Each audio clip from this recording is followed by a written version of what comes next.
Basically, what it is, it's a really popular restaurant chain here in Tokyo, and it's a really chill place, upscale, um, not too expensive, but really, really like posh, but not too expensive, very accessible for anyone, I would say.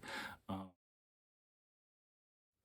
as always, before we get started, please remember to like, comment, share, do something, rate wherever you're listening to this, and just give a thumbs up, thumbs down. I don't really care. Just let me know, let everyone know what you think of the podcast. Thanks a lot. It's much appreciated. Yo, everyone. Yo, hey, what's going on? Hey. I'm back. I'm back for episode 157.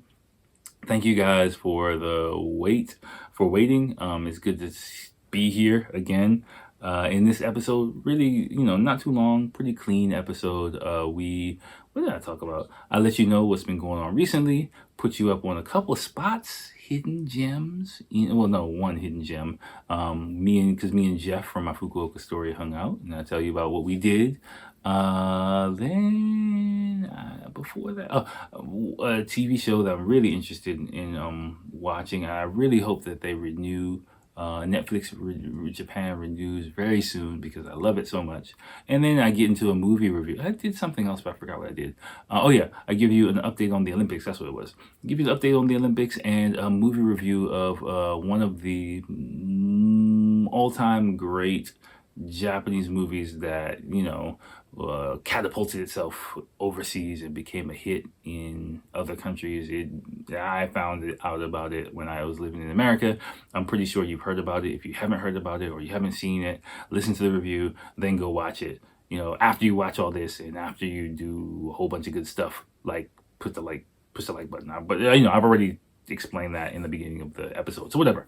All right, enjoy. Yo, hey.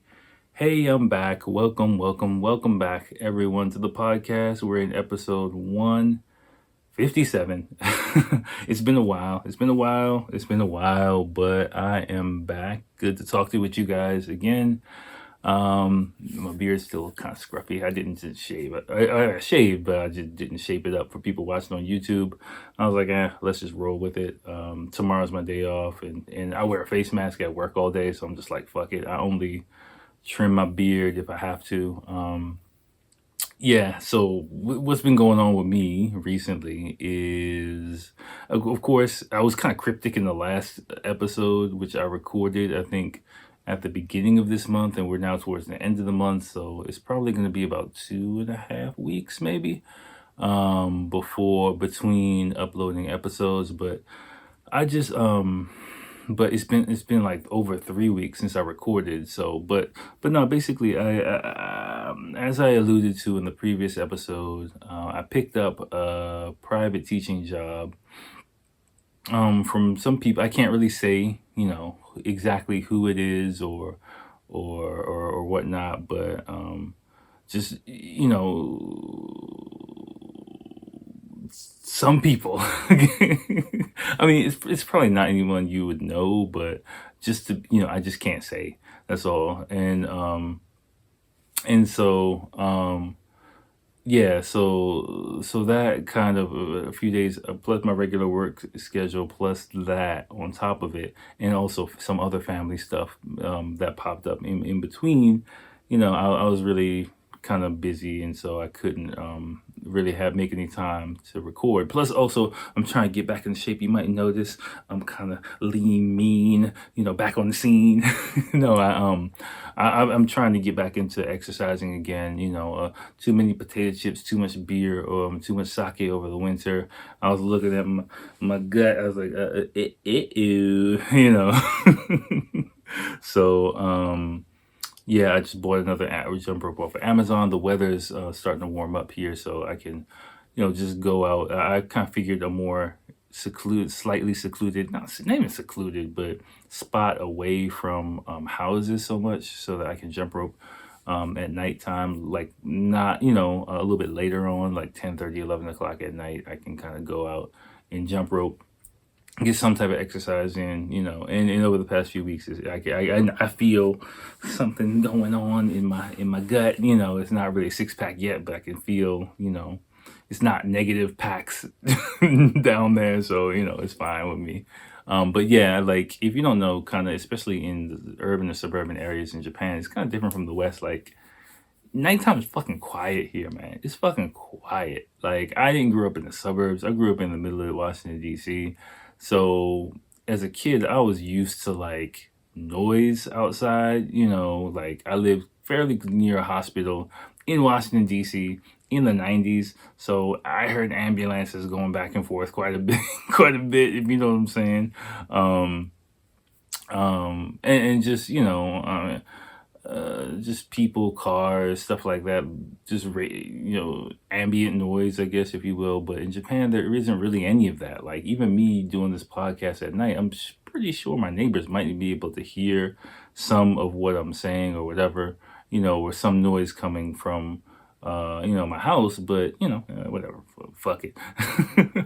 but but yeah, so for jump roping, I kind of the place that I was using before is not, I would say I could realistically use that until about 7:30, 8 o'clock, maybe 8:30 ish, without being rude. But just schedule wise, like 8:30, I was kind of pushing it. So when like this around the time I record, like everyone goes to sleep, I come back to work, I can like stretch without my son like jumping on. That was a problem before. My son was trying to jump on my back. I'm trying to stretch in the living room before I have to run out and try and do some exercise. And he comes, "Hey, daddy's on the floor, yay, brr!" And he wants to like wrestle and shit. I'm like, God damn it, I'm gonna pull a hamstring, like, cause I'm just like, okay, man, all right, let me get the fuck out of here. And I just like run out the door and I barely stretch, and then like that I kind of hurt my leg in like December, like a hamstring. I could feel it kind of not in a good place. So I was like, all right,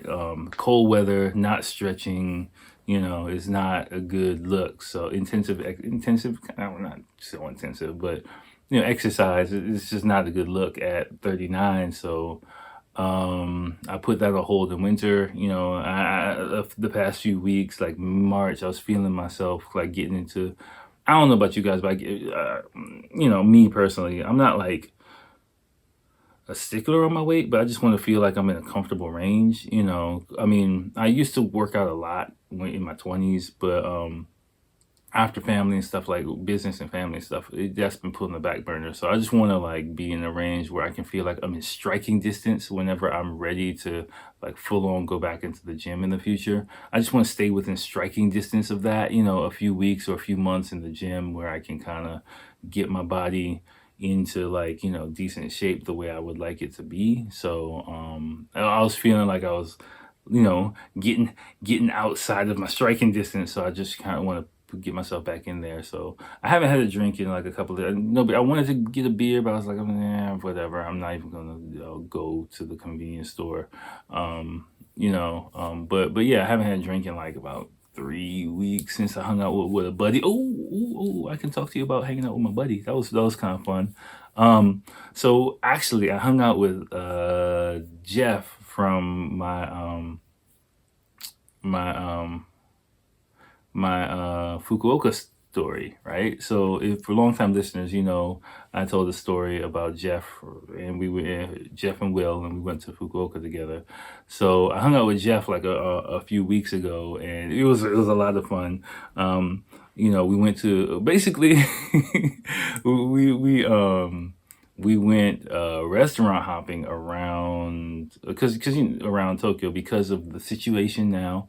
We can't really stay out late at night, and we both are married and have families and stuff like that. So we kind of retired from like the nightlife. We're kind of like old goats, if you will. So or old something. I can't. I'm not dogs, but like we're vets of the game, if you will. So So we decided just to meet up. We hadn't really met up in a long time, and at the time, the situation kind of calmed down here in Tokyo.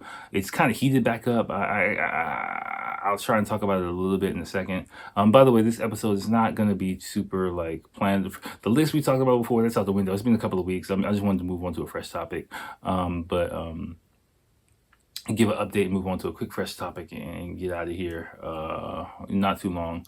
But yeah, so we had a little bit of leeway, wiggle room as far as let me make sure this button is okay. Make sure.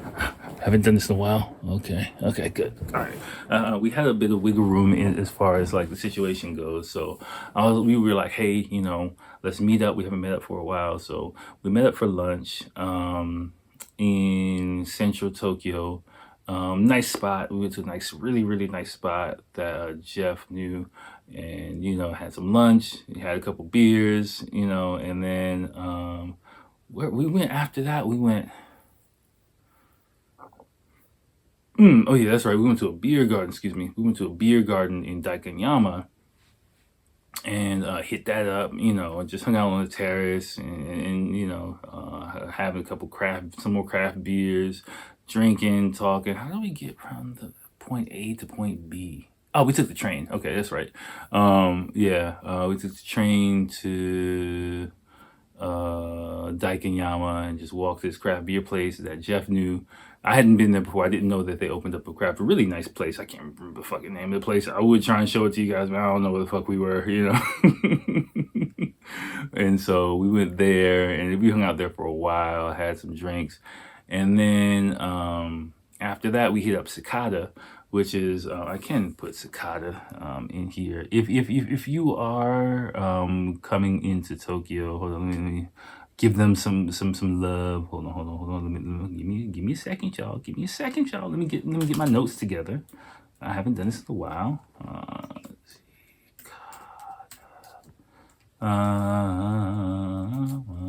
Okay.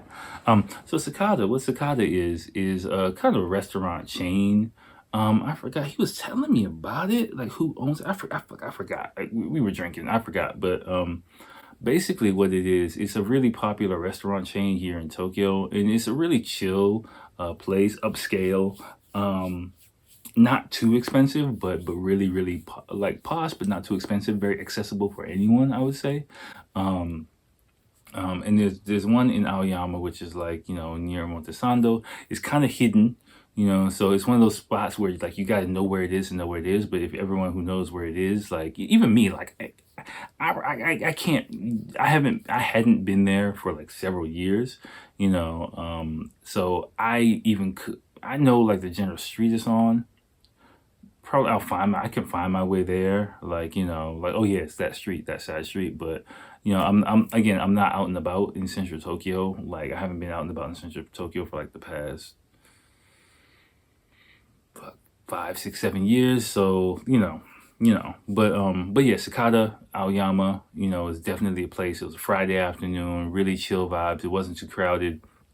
People out there, you just feel like you're doing it big if you're going to Cicada on like a Friday afternoon or evening.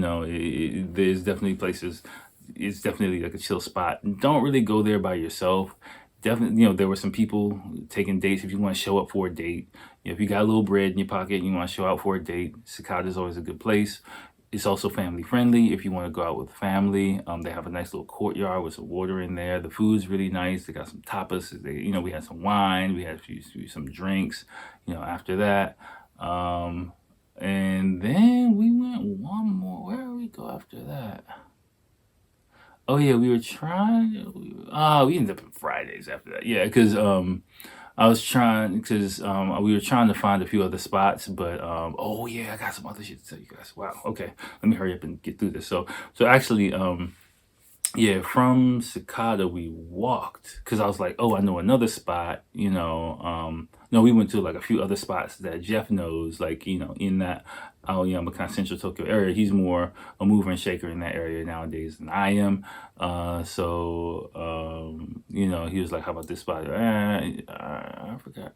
what came first. But a few spots we bounced around and really didn't find any place that was cool. I was like, hey, I know this spot in my super secret spot in Omotesando in one of the back streets, but that place was closed. I hope it's not closed permanently. Like it's like this really cool like standing bar in a courtyard of an art gallery that's hidden somewhere in Harajuku, but they were all shut. It was the restaurant part was shuttered up. So I don't know if I hadn't been there in like since like when is this? Since like last year in about 6 7 months. So I don't know if it was shuttered for the day or just shuttered permanently. Hopefully not permanently, because that's always one of like my thinking places to go. It's like my fortress of solitude, if I'm ever in Montesando near Harajuku, and so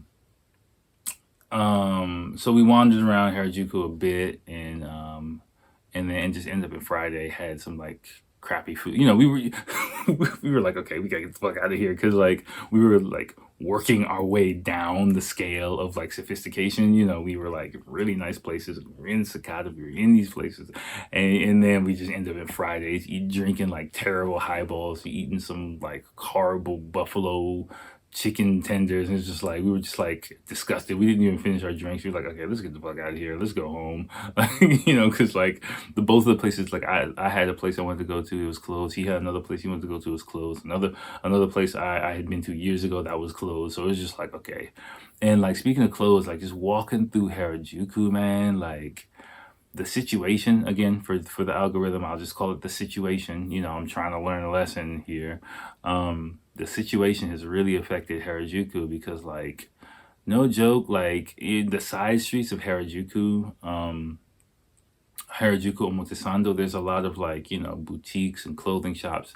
Like no joke, 20, I think about 25% of the shops there are closed now. And these places used to be bustling 2 years ago. The streets were lined with people, tourists, of course. And yeah, it's just empty. It's like a ghost town now. And I got the feeling that the places, the apparel shops, the vintage shops, and things like that, that maybe were part of a larger companies or had like larger cash flow, whatever, were fine. But the individual small owned shops, they're done, they're closed. Like and it was whole buildings that were just empty. And I was just like, fuck, the landlords must be hurting too, because those rent prices are not cheap. And if you don't know now, I think since we talked last time, I can't remember, but officially, there won't be any foreign visitors allowed for the Olympic Games this summer. If it's happening, I don't know if it's, again, I don't know what the fuck is going to happen. Like, I really don't. We the decision, if Japanese people, if there will be any people allowed in the games, is got pushed back, because the situation here is escalating, especially the situation in Osaka. So from tomorrow, we're under another, I don't even know if I should say that word, but government planned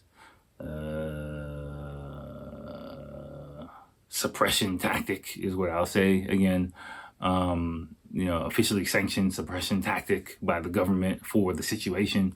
But again, everyone's kind of fatigued by this, I think, and so I'm interested to see what's going to happen. The IOC guy, he's coming in a couple of weeks, and it just really feels like the government's doing whatever the fuck they can just to get this show on the road and make sure this shit happens. They don't give a fuck how, if they gotta drag this thing kicking and screaming, like, I talk to Japanese people, and I'm just like, yo, these next months are gonna be fucking wild, man. I really got a feeling like this shit's gonna get crazy. So, I don't know what the fuck's gonna happen anymore, yeah,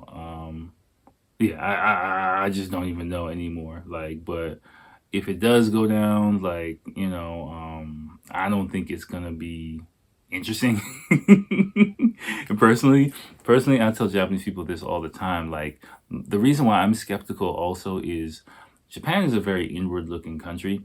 So, and Japanese people are very inward looking as a whole, in my opinion. So Like the whole time, this argument has been, if we hold the games, if we do this and if we do that, I mean, not in a condescending way, but the decisions are like, if Japanese people really want to hold the games. And I tell Japanese people, like, my students and things like that, no one has really considered if this thing goes down, if elite athletes actually want to come here for this. We've seen what happened in some other major tournaments and things like that, where, you know, basically, if you're an elite athlete, like for me, my number one point of reference is like an NBA player, right? Because I've said it before, like the dream team for at least American sports, it's like a domino effect, in my opinion, right? You've got America's, like, if we're following the money here. I'm not talking about like the sanctity of the games or any shit like that. I'm talking about following the money, because this is what, come on now, this is all about money. Let's be real with you. Let's be real with it, right? If we follow the money, where does the money come from for the Olympics? The money comes from NBC, or it comes from TV. TV comes from NBC, which is like the official sponsor of the Olympic Games for America, because Americans are the ones who watch the majority of the coverage, right? That's just what it is, because they want to see Americans win gold medals. Now, the biggest draw for gold medals are going to be the dream team, which is basketball, and track and field, right? So track and field, 50-50. And of course, swimming, I'd say, is like a close third or something like that. But mainly, the number one is going to be Olympics, and is going to be the dream team for basketball and track and field. That's like the big draw, right? Now, track and field, I can kind of see that happening. But for me, the big kind of question mark is the NBA player. That's the big domino. If that falls over, no dream team, other athletes, other sports, um, NBC might not want to pick it up. That's the Olympics right there, right? Is how I saw it a year ago, which is I think I'll recap when the whole situation happened, and the first NBA player got that situation. That's when instantly I realized, like, oh, that's it. So this time, right, like, you gotta think NBA players, the NBA schedule has been really tight. If you don't follow American NBA basketball, it's been really tight. They've been under a lot of pressure and whatnot.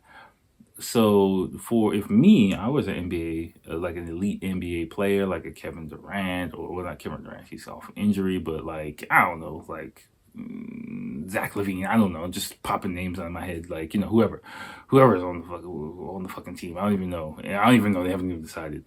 But like, you would basically have to sign up to come to Tokyo and live in a hotel room for 2+ weeks with no family, nobody with you, live in a small Tokyo hotel room, not get paid, and not be able to enjoy life or nightlife, especially in Tokyo, at all. And you're rich already. That doesn't really sound like something I'd be wanting to sign up for, especially if you're an athlete that's already done the Olympics, that's already won a gold medal. That's a hard sell. Think about the soccer. If you're not even from America, the soccer athletes, same thing. A lot of the players from Brazil or Messi or thing, I think that's kind of a tough sell, to get them to really come in and participate in that in such a rushed kind of manner, like, So that's the big if that I haven't heard Japanese people talk about. Do the athletes actually want to participate? Of course, Japanese athletes, but Japanese are very inwardly thinking, so that's what the focus on is. But what about foreign elite athletes? That's a topic I have not heard anything about yet. Their willingness, their desire to actually participate in this thing, and I would imagine that they're pretty much over it. I would be like, yo, what the you want me to do what? So I think they're just kind of waiting in the wings to see what happened, and then they'll just start dropping off like flies. It's kind of what I'm thinking will happen. So, but again, the government's really hell bent on just making this thing happen. That's what they seem like, and in Japan, kind of when things get decided like this, and like we're doing it, like it's kind of balls to the wall, like whatever come hell or high water. So I don't know. whatever. But again, I'm kind of completely emotionally detached from it. I probably won't watch a damn thing if it does go down, like whatever. But okay. Anyway, so that's kind of the update. Did I talk about? Yeah, that's pretty much it. Okay, so yeah, look in the description. I'll put a link to Cicada just for you guys, so you guys know. But very quickly, before I get out of here, what I do have a couple of, I want to do a movie review for you guys, right? But before that, I really want to talk about my favorite new anime show. I really hope it comes on again. Um, it was only like 5 episodes. I loved it so much. I'm holding on to like the last episode that's available just because like I don't want to, I want to make it last, slow. But yeah, it's this episode is this show called The Way of the House Husband, and it's a Netflix anime that is based on like a Japanese comic, but or manga. But basically, what the premise of it is like this, really strong yakuza boss retires and becomes a house husband for his office worker wife, but he's like 100% yakuza the fuck out. So, he does regular, typical household chores in a very yakuza way, chores and errands in a very yakuza way, and it's fucking hilarious to me. I'm a sucker for this type of comedy because it's so clever. It's kind of jokes stacked on stacked on stacked.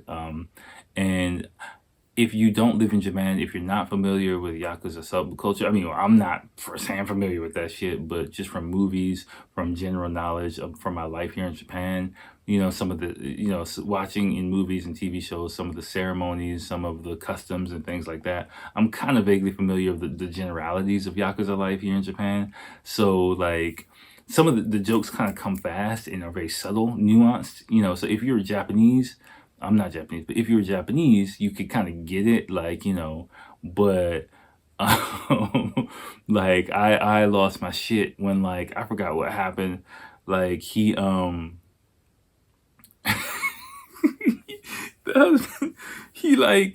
fucked something up I think he like was cleaning or cooking or something like that, or a present for his wife, and he fucked something up, and so his reaction was like, oh shit, I'll take responsibility for it. So he like grabs a knife and like puts his pinky down, and he's like ready to cut off his pinky because like Yakuza guys, like that's how, if they do something embarrassing, they're kind of like, it's like committing seppuku. They ritual suicide. Like this to cut off the first joint of the pinky. I've heard like if you do it again, you cut off another one or another finger or some shit like that. If you keep fucking up, basically you just keep losing joints in your finger.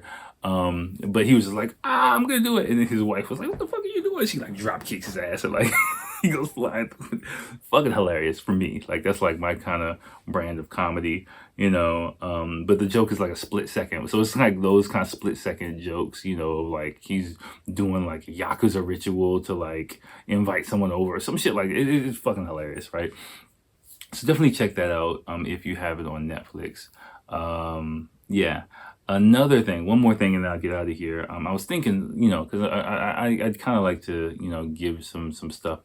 It's a movie I haven't seen in a while. I really would like to sit down and watch it again, but it's one of the movies that I watched before I came to Japan, actually, which is the original. I've talked about it before, but I want to just do an official review of it. It's still fresh in my memory.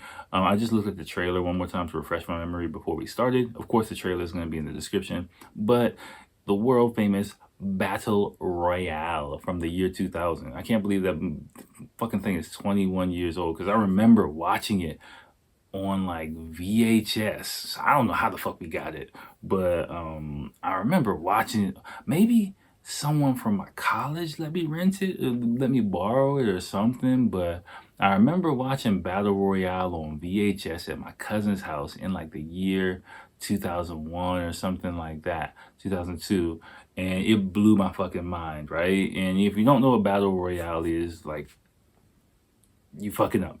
But basically, it's if you like ultra violent movies, it's right up your alley, and just watching it now, actually, I didn't realize at the time, and I didn't realize it when I watched it a few years after it came out, maybe a second time, that a lot of the stars, people who became, even bigger stars in Japan nowadays, who are in their like late, like my age, like 30s and 40s, are in that fucking show. I think now the kids are in their 30s, like now, like a few years younger than me, but which of course they were, because I was fucking like 18 at the time, but 18, 19, but still, like they were like 14, 15, whatever. But it's just still kind of weird watching, like, oh shit, like I was watching the trailer, like, oh, that's the dude from SMAP. Oh shit, he's young as fuck. Like, and like that chick, I remember her from something. But they're teenagers. But basically, the premise of the movie, if you don't know, I'm not going to spoil too much, because again, I don't remember the exact details of it. I kind of remember most of it, but pretty much the premise of it is, it's a very quick premise, very simple, straightforward movie. What it is that they rounded up a lot of the bad kids in Japan, and as a social experiment, a lot of things are done as social experiments, like government intervention. You've kind of heard me talk about it. The other TV show related to, I think, what was it, like dating, or I think people who are virgins. I think I talked about that a few years. Same kind of premise. The government's intervention of a social problem. Is kind of like a common trope in different types of shows, but they come down with some new law, and the new law was like the battle royale kind of system, where like basically they just gassed all the kids. Basically, they're like, hey, you're going on a field trip. Gassed them all, like they woke up in like basically like on an island with a school with fucking explosive collars around their neck. And basically, I think it was 42 students. I remember in the trailer, 42 students, 1 day or 3 days, I forgot. And they're all basically like, look, only one of y'all is going to survive. We don't give a fuck. If you're trying to get off the island, we're blowing you up and your fucking neck explodes, you die. And here's some weapons, and you guys got to fucking kill each other, and I think the last person to survive gets off the fucking island. Go, go, go. And this is like the first like 10, 15 minutes of the movie. It's not long at all. It's like, and and then like, I think everyone's like, what the fuck? And then a couple people die like right there, and just like, oh shit, this is real. Like, it's like not even, it's like they push them in the deep end. They push you in the deep end. It's like, and remember, this is before I really had like internet access like that. Like, this is before all this shit. So I was watching shit in 2000, so I didn't really know Japanese movies like that. I knew like anime, that got filtered over, and Dragon Ball Z and shit like that. But like watching this shit, I was like, yo, this shit's wild. Me and my cousin like, what the fuck? Because you're just like, oh, really? You don't want to do it? Lay your ass down. And then it's just like you're killing high school girls in the movie? What? Like, it's kind of crazy. Just the optics of it was something I had never seen before. It is very shocking. It is very striking.